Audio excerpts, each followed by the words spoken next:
เหมือนเป็นการบินทิ้งทวน F-16 ก่อนจะเปลี่ยนใหม่ยกฝูงเป็นกิฟเฟนในปี 2072 จึงได้เห็นภาพข่าวผบ.ทัพไทยควบ F-16 ทดสอบสมรรถนะบินเฉียดแนวรบถิ่นเขมรโชว์สัญญานุภาพอาวุธสงครามแม่ทัพเขมรเห็นคงชุนกึกเหมือนโดนลูกคมทัพฟ้าตัวเองยังแข่งสู้ไม่ได้ผบ.ทัพไทยคนนั้นคือพลเอกอุกฤษบุญตานนท์ผู้บัญชาการทหารสูงสุดสวมชุดนักบินได้ขึ้นบินเป็นนักบินที่2ตรวจความพร้อมรบของกองทัพอากาศทดสอบสมรรถนะเครื่องบิน F-16 แนวชายแดนตะวันตกโดยก่อนขึ้นบินพลอากาศเอกเสกสรรคันธาผู้บัญชาการทหารอากาศได้มอบของที่ระลึกอาร์ม F-16 ฝูงบิน 403 พร้อมต้อนรับสู่การเป็นสมาชิกครอบครัวกองบิน 403 โดยมีผบ.ฝูง 403 ทำการบินให้พลเอกอุกฤษโดยทำการบินโชว์สมรรถนะการบินของเครื่องบินรบในการบินสกัดกั้นและบินตรวจลาดตระเวนพื้นที่ทำการฝึกชายแดนฝั่งตะวันตกโดยมีพลอากาศเอกละวินถนอมสิงห์ผบ.กองบัญชาการควบคุมการปฏิบัติทางอากาศทำการบิน F-16 ลำดับที่ 2และเสนาธิการทหารอากาศทำการบิน T-50 TH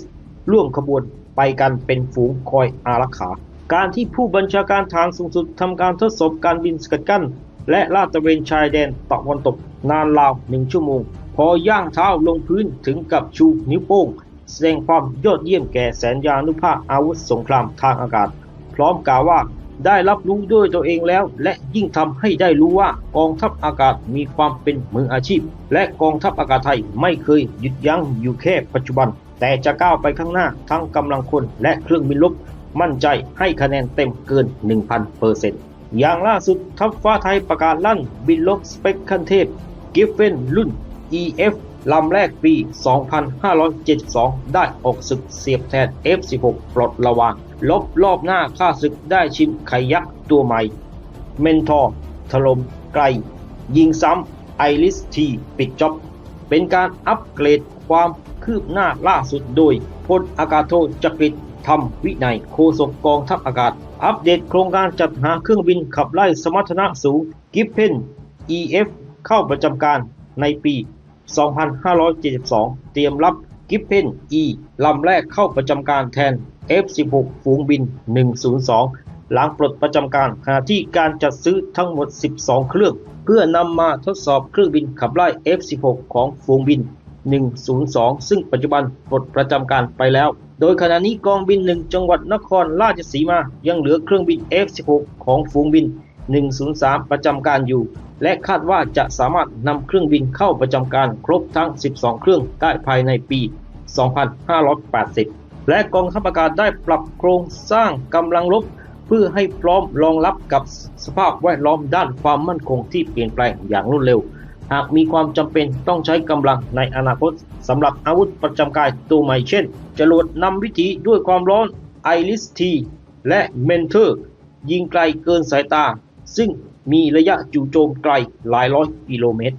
กองทัพอากาศไทยร่วมโชว์สัญญานุภาพกับมหาอำนาจอย่างต่อเนื่องทั้งสหรัฐรัสเซียและจีนยิ่งล่าสุดกองทัพอากาศจีนที่เตรียมพาเหรดขนเครื่องบินลบมาโชว์แหวกฟ้าอาวุธประจำกายเต็มใต้ท้องเครื่องบินรบต่อมามีข่าวลือว่าจีนอาจไม่มาร่วมงาน Falcon Strike 2026 กองทัพอากาศต้องออกมาดับลือแค่เลื่อนทัพฟ้าจีนไม่เททัพฟ้าไทยยกทัพนักฆ่ากลางเวหาร่วมซ้อมรบการันตีบินรบจีน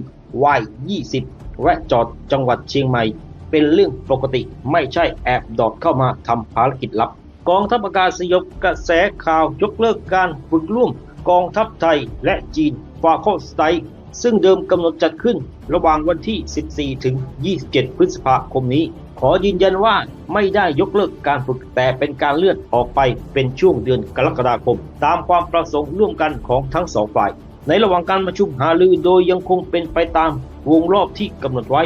ส่วนกรณีที่มีเครื่องบินลำเลียง Y-20 ของกองทัพจีนลงจอดที่สนามบินจังหวัดเชียงใหม่ทั้งไทยและจีนมี MOU ร่วมกันไม่ว่าจะเป็นเครื่องบินประเภทใดสามารถขออนุญาตลงจอดได้ซึ่งเป็นภารกิจฝึกร่วมกับ เหล่าทัพอื่นๆหรือเป็นภารกิจขนส่งสิ่งของได้เช่นเดียวกับกรณีที่เครื่องบินลำเลียงของจีนเคยมาลงจอดที่ท่าอากาศยานนานาชาติจังหวัดกระบี่ไม่ได้มีอะไรเป็นกรณีพิเศษทั้งนี้เครื่องบินดังกล่าวของจีนที่มาจอดที่จังหวัดเชียงใหม่เนื่องจากนำกำลังพลจีนมาร่วมฝึกสไตล์ 2026 กับหน่วยรบพิเศษกองทัพบกที่ค่ายรบพิเศษแม่ริมเช็คผลงานการรบครั้งก่อนของ F16 ไทยยังไม่มีการซ่อมแซมยังเก็บไว้ดูต่างหน้าประจานไทยโดยการนำคณะทหารต่างประเทศมาดูงานยิ่งล่าสุดเจ็บหัวไอเดีย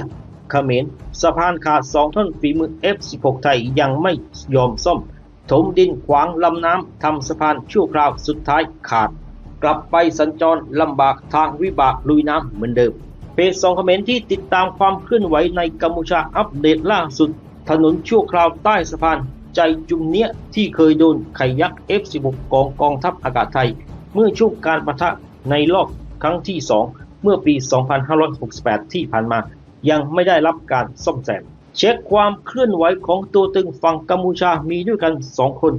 คือ 1. ฝรั่งใจเขมรกับ 2. พระใจเขมรเริ่มที่ชาวเน็ตพาเลตคอมเมนต์อัดยับฝรั่งขี้นกใจเขมรผสมลงทหารเขมรยั่วยุทหารไทยยืดไล่สดทำคอนเทนต์ตะโกนด่าบาวชีโบชีเบริมลวดน้ำชายแดนโซเชียลมีเดียเพจ2เขมรแชร์ภาพเควินสมิธอินฟลูเอนเซอร์ชาวต่างชาติที่เคยป่วนชายแดนไทยกัมพูชาที่โอสเมดมาแล้วคราวนี้มาริมลวดน้ำทหารไทยเพจดังกล่าวระบุข้อความว่าฝรั่งขี้นกทำคอนเทนต์ป่วนแนวลวดน้ำอีกแล้วถัดมาเป็นพระใจเขมรปี๊ดแตกกองแช่งปูดข่าวอยากกลับไทยใจจะขาดมาจริงมีแต่อดอยากไส้แห้งไล่คนใส่บาตรยันไม่ได้พูดไม่มีทางกลับพร้อมขู่พวกปั่นข่าวเอายอดวิวเอาสะใจเจอเวรกรรมตามสนองโซเชียลมีเดียพากันแชร์ข่าวหลวงตาสุดนักเทศชื่อดังในอีสานใต้ที่มีประเด็นไล่สดวิจารณ์ชาวจังหวัดสุรินทร์และยุยงให้ฐานกัมพูชายิงถล่มฝ่ายไทยก่อนจะขอลี้ภัยไปพำนักในประเทศกัมพูชาอยากจะกลับไทยใจจะขาดฉลองครบรอบ 5 ปีท็อปนิวเพื่อตอบแทนน้ำใจแฟนข่าว เชิญทุกท่านนะคะมาร่วมเป็นท็อปแฟนท็อปเมมเบอร์เพื่อสนับสนุนให้เราได้นำเสนอความจริงสู่สังคมต่อไปค่ะ สมัครสมาชิกท็อปแฟนท็อปเมมเบอร์เพียงปีละ 5,000 บาท รับกระเป๋าเดินทางและเมมเบอร์การ์ดพร้อมรับสิทธิประโยชน์ระดับท็อปตลอดปี 2569 ส่วนลด 20% สินค้าท็อปนิวส์ส่วนลด 10% ทัวร์กับท็อปนิวส์ลุ้นจับรางวัล 6 ครั้งต่อปีลุ้นรับทองคำแท่ง128 รางวัลและวอเชอร์ทัวร์120 รางวัลรวมมูลค่ากว่า 5 ล้านบาทสอบถามข้อมูลโทร 02-481-5677 หรือ Line แอดท็อปช้อปปิ้ง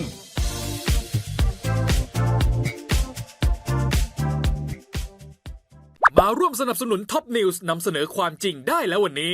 เพียงกดปุ่ม Super Thanks แล้วเลือกจำนวนเงินตามที่ต้องการได้เลยครับขอบคุณครับ